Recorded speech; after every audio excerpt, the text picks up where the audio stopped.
இப்போ இந்த ஃபோம் பொறுத்த வரைக்கும் பார்த்தீங்கன்னா, நீங்கள் 8 இன்ச்சு, 10 இன்ச்சு, 12 இன்ச்சுன்னு எவ்வளவோ இருக்குது. எதை வாங்கினாலும் நம்ம வெயிட்டுக்கு தகுந்த மாதிரி நல்லா இறங்கும். இப்போ மெமரி ஃபோம்லாம் சொல்ல வேண்டாம், சின்ன ப்ரெஷருக்கு கூட நல்லாவே இறங்கும். இப்போ இன்னும் சொல்லப்போனால் இந்த மாதிரி மெட்டீரியல்லாம் நமக்கு எங்களுக்கெல்லாம் இரிட்டேட் ஆகும். என்ன காரணம்னு சொல்கிறேன், தெளிவாக சொல்கிறேன். இப்போது லேட்டெக்ஸ் இருக்குது அப்படின்னா நம்ம கொடுக்குற ப்ரெஷருக்கு இம்மிடியேட்டாக ரியாக்ட் பண்ணும்.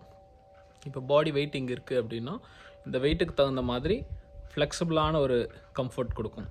இப்போ ஷோல்டர், இடுப்பு அப்படிங்கும் பொழுது அதுக்கேற்ற மாதிரி ஃப்ளெக்சிபிளாக இருக்கும். அடுத்து இம்மிடியேட்டாக வேக்கப் ஆகும். இப்போது நீங்கள் கொடுக்குற ப்ரெஷருக்கு அந்த வெயிட்டை எடுத்த உடனே ரொம்ப ஸ்பீடாக வரும். அதாவது நீங்கள் படுத்துருக்கீங்கன்னா எப்போவுமே நம்ம பாடியோட காண்டாக்டில் இருக்கும், அவ்வளோ க்ளோஸாக இருக்கும். ஆனால் ஃபோமை நீங்கள் அப்படி எதிர்பார்க்க முடியாது.